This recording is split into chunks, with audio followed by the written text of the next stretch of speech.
वहाँ देखिए मुसलमानों को एकदम परेशान करके इन लोगों ने मुसलमानों के खिलाफ जो भी साजिश सेंट्रल गवर्नमेंट ने बनाई शुरू से आज तक, उनके ऊपर आवाज उठाने का काम। दोस्तों, जैसा कि आप लोग जानते हैं कि वक्फ का मामला न्यायालय में है, सुनवाई चल रही है। उस बीच पटना के इमाम शरिया ने एक बड़ा ऐलान कर दिया। 29 जून को पटना के ऐतिहासिक गांधी मैदान में एक बड़ा रैली का आयोजन किया गया है, जिसमें बताया जा रहा है कि बिहार के कोने कोने से मुस्लिम समुदाय के सारे लोग एकजुट होने जा रहे हैं, शांतिपूर्वक अपना बात रखेंगे, बात सुनेंगे और इस मसले को हल करने का सरकार से गुजारिश करेंगे, कोशिश करेंगे। बीच में कुछ लोग हमारे साथ जुड़े हैं, उनसे जानने का कोशिश करेंगे कितना बड़ा आंदोलन गांधी मैदान में 29 जून को कर रहे हैं। बहुत बहुत स्वागत है हमारे चैनल पे आपका। सबसे पहले मैं आपके चैनल का IR भारत का मैं शुक्रगुजार हूँ कि वो ऐसे नाजुक मोड़ पर मुसलमानों के खिलाफ जो भी साजिश सेंट्रल गवर्नमेंट ने बनाई शुरू से आज तक, उनके ऊपर आवाज़ उठाने का काम किया। आपका सवाल ये था कि 29 जून को गांधी मैदान में जो मुसलमानों के खिलाफ शांतिपूर्वक एहतजाज होने जा रहा है, मैं उसके बारे में आपको बता दूं। 2014 के बाद से आज तक जो ये सेंट्रल गवर्नमेंट बनी है, इसमें मुसलमानों के खिलाफ इन्होंने ऐसी तहरीक चलाई है। हर जगह जहाँ जहाँ भी इसकी सरकार बनी है, जिस जिस स्टेट में, वहाँ देखिए मुसलमानों को एकदम परेशान करके इन लोगों ने छोड़ दिया है। बिल्कुल बुरी तरीके से बद से बद हद तक मतलब बदतर हालत बना दिया। जो जायदाद है, हमारे पुरखों ने जो वक्त जमीनें जो वक्त इन लोगों के नज़र में वो शुभने लगा कि मुसलमानों के पास इतनी ज़मीन कहाँ से आई। ठीक है, वो अलग मसला है।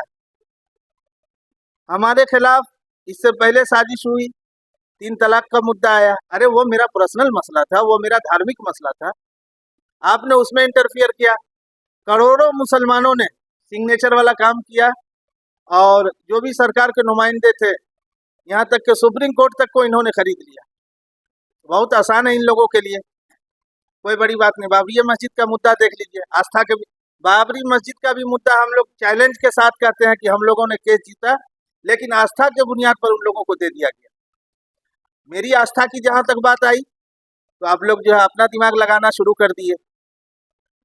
इसी तरीके से NRC का मुद्दा आया, वो भी मुसलमानों के हाथ से समझिए कि अभी उसका कोई फैसला नहीं हुआ। लेकिन अब ये जो है तीसरा मुद्दा आ गया, ये वाला वक्फ बोर्ड का ज़मीन का। अब ये बताइए कि मुसलमानों को आप इस तरीके से परेशान करेंगे। मैं आपको चैलेंज के साथ बता रहा हूँ, जिस तरीके से उत्तर प्रदेश, दिल्ली और आसाम में इन्होंने तारीखी मस्जिद को शहीद करने का काम किया है, बहुत सारे तारीखी मज़ारात को शहीद करने का इन्होंने काम किया है, बहुत सारे तारीखी मदरसे को इन्होंने बंद करने का काम किया है। जो 600 साल 700 साल पुरानी मस्जिदें हैं, ठीक है, आपने आवाज़ उठाया, मेरे पास 600 साल 700 साल का कागज़ कहाँ से होगा? हिंदुस्तान में इतनी सारी मंदिरें हैं जो पुरानी पुरानी मंदिर है, क्या आपके पास उसके कागजात हैं? मैं पटना का ही मिसाल दे दूं।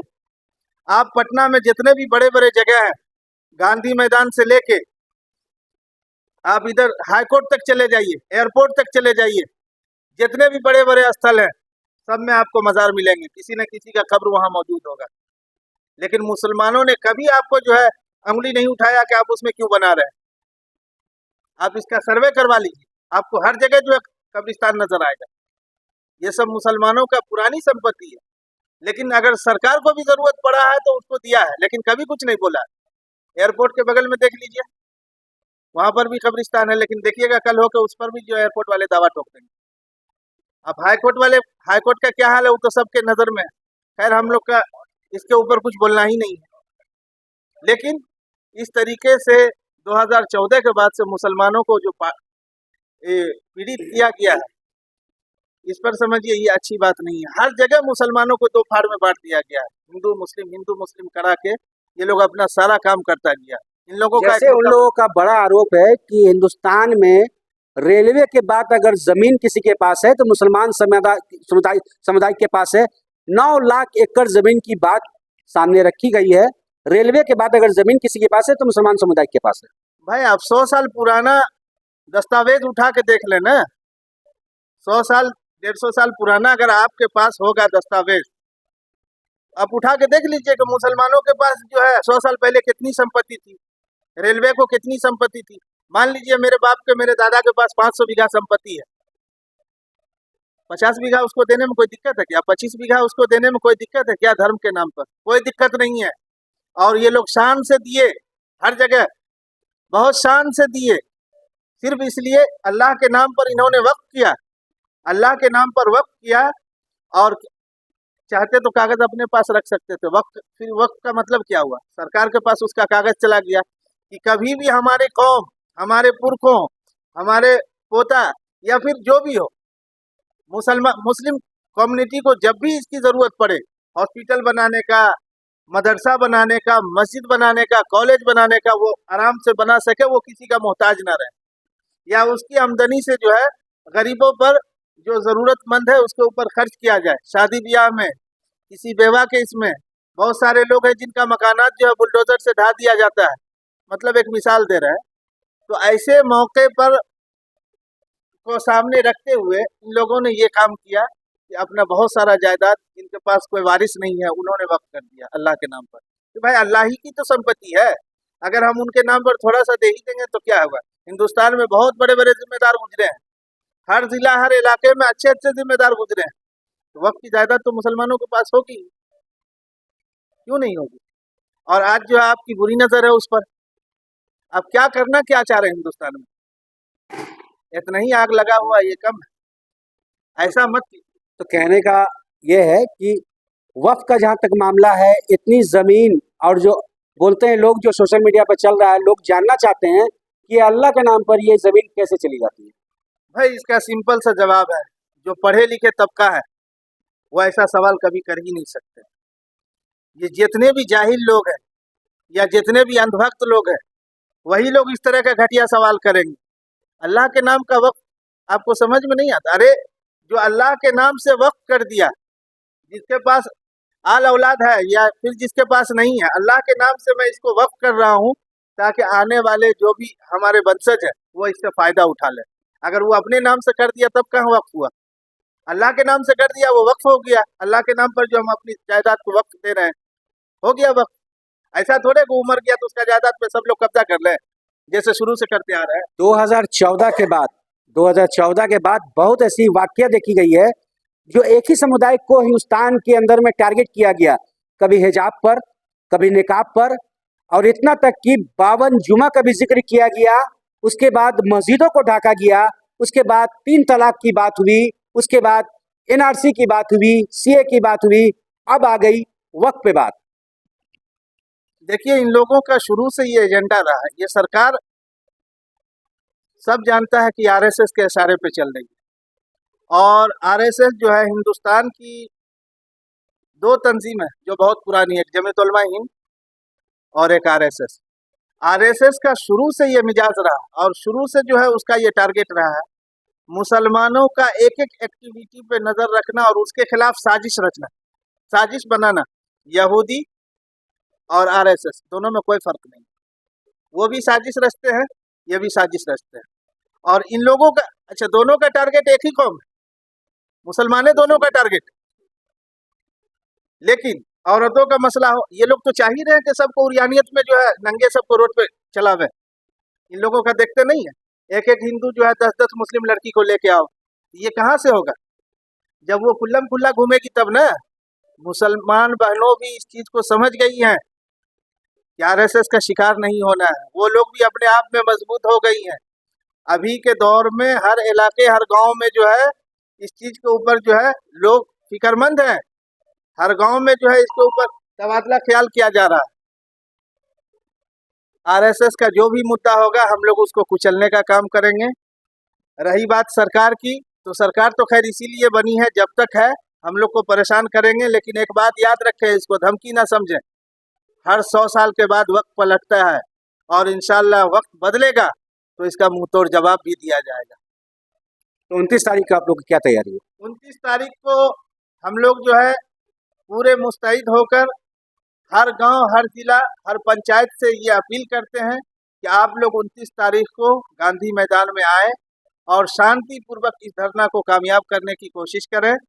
जिस तरीके से दीन बचाओ देश बचाओ में आप लोग आए थे, उससे भी ज्यादा तादाद में आप आए। दीन बचाओ देश बचाओ में इतनी तादाद लोगों की थी कि उस वक्त अगर 2 गांधी मैदान भी होता तो वो कम पड़ जाता। और अल्लाह की जात से उम्मीद है इस बार भी उससे बढ़ चढ़ कर हिस्सा ले, उससे बढ़ के लोग आवे, ताकि हम लोग जो है हुकूमत का मुंह तोड़ जवाब दे। सोशल मीडिया पर देखा जा रहा है कि मुसलमान समुदाय के साथ साथ में कुछ सिख के लोग भी बढ़ चढ़ के हिस्सा ले रहे हैं, अपनी समुदाय को बोल रहे हैं कि 29 जून को गांधी मैदान आपको आना है। किस तरह से देख रहे हैं इसको? देखिए, पढ़े लिखे जितने भी लोग हैं, चाहे वो जिस समुदाय के हों, सिख के हो, ईसाई के हों, क्रिश्चियन हो, जैन हो, बुद्धिस्ट हो, बुद्धिस्ट का भी है, देखिएगा सब लोग हमारे साथ है।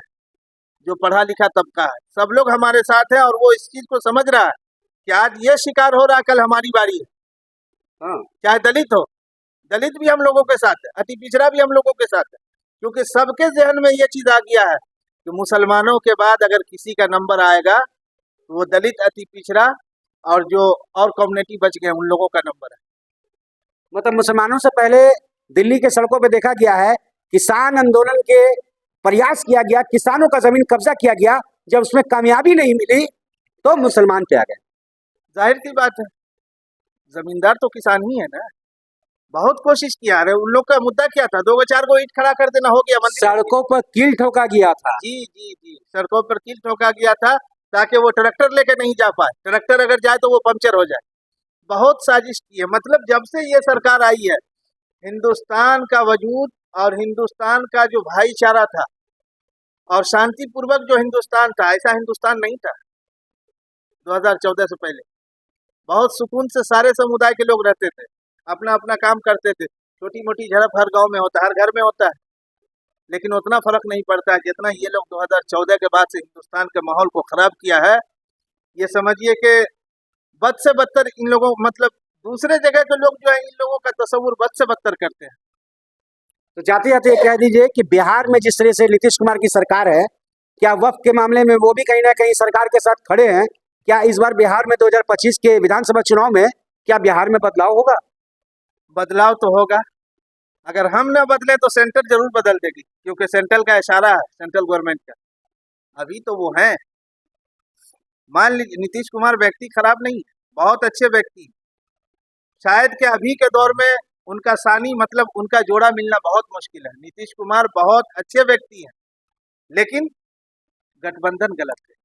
गठबंधन इनका गलत है। नहीं तो नीतीश कुमार का कैंडिडेट के लिए तो मुसलमान जान हाजिर करते थे। जिस तरीके से नीतीश कुमार ने 2005 के बाद से बिहार के माहौल को शांत किया हर तरीके से, सिर्फ नीतीश कुमार की वो छवि रही जो हर गांव में मुसलमान नीतीश कुमार को पसंद करते हैं, उनके कैंडिडेट को पसंद करते हैं। लेकिन वोट देने के बाद जो इसमें खराबी आ जाती है वो ये गठबंधन की वजह से। नहीं तो जैसे कि आप जानते हैं कि आप नीतीश कुमार में मुसलमानों के हित के लिए बात किया, मुसलमानों के कब्रिस्तान के लिए बात किया, लेकिन 90 में जब लालू यादव की सरकार बनी तो जिस तरह से भागलपुर में दंगा हुआ था, भागलपुर में कत्लेआम मुसलमानों का हुआ था, उसके बाद लालू यादव की सरकार रही 15 साल लगातार, इस तरह का वाकया नहीं हुआ। नीतीश की जब 2005 में सरकार बनती है तो आप ससराम का मुद्दा देख लीजिए, बिहार शरीफ का मुद्दा देख लीजिए, सिवान का मुद्दा देख लीजिए, मुसलमानों को इस तरह से मुहर्रम में, ईदों में, बकरीदों में परेशान किया गया। सही बात है, आपका कहना सही है। देखिए, इसको भागलपुर दंगा का भी जोड़ के देख लीजिए। मैं अपने नज़र से उस जगह को भी देखा हूँ जहाँ पूरी की पूरी बस्ती जो है वीरान पड़ी हुई है, सुनसान है, खाली मस्जिद है और चारों तरफ गैर मुस्लिम उसमें रह रहे हैं घर में। लेकिन नीतीश कुमार ने उसको इंसाफ दिलाने का भी काम किया है। मैं नीतीश कुमार के व्यक्तिगत पे कभी कोई सवाल नहीं उठा सकता हूँ। भले उनके कुछ लोग जो उनके साथ हैं वो भी उसी मिजाज के हो गए हैं जिस मिजाज के उनके सहयोगी पार्टी है, लेकिन ज़्यादा नहीं बोलना चाहेंगे। हम लोग तो कोशिश करेंगे कि नीतीश कुमार मुख्यमंत्री रहे, लेकिन हमें नहीं लगता है कि इनके सहयोगी इनको रहने देंगे। इनके सहयोगी इनको नहीं रहने देंगे। मतलब जिनको नीतीश कुमार ने लाया वो इनके दुश्मन हो गए। है ही कब इनके अच्छे, मतलब उनके ख्याल इनके कब अच्छे थे? 2020 में देखिए क्या हाल किए थे। 2020 में जो 32-34 सीट आई थी, इसके जिम्मेदार कौन है? क्या नीतीश कुमार इस चीज़ को नहीं समझ रहे हैं? बहुत अच्छे से समझ रहे हैं, लेकिन उनकी मजबूरी है। आरजेडी से उनका उतना अच्छा रिश्ता नहीं बन पाता है, व्यक्तिगत रिश्ता है। राजनीति जाते जाते पूरे हिंदुस्तान की जनता को क्या पैगाम देना चाहते हैं? जाते जाते मैं यही पैगाम दूंगा, वक्फ बोर्ड के मामले में जो अभी हम लोग कोशिश कर रहे हैं, शांतिपूर्वक प्रदर्शन जो हम लोग कर रहे हैं, धरना, आप लोग 29 जून को आए पटना के गांधी मैदान में, हम भी उसमें शिरकत करेंगे। हजारों की तादाद में हम भी लोगों को लेके आ रहे हैं। आपसे भी ये अनुरोध है कि आप भी हजारों की तादाद में लेके आए और सरकार को अपना विरोध प्रदर्शन शांतिपूर्वक आप इसका जवाब दें। तो आपने सुना इनकी बातों को, आप क्या सोचते हैं कमेंट बॉक्स में जरूर बताएं। जय हिंद, जय बिहार।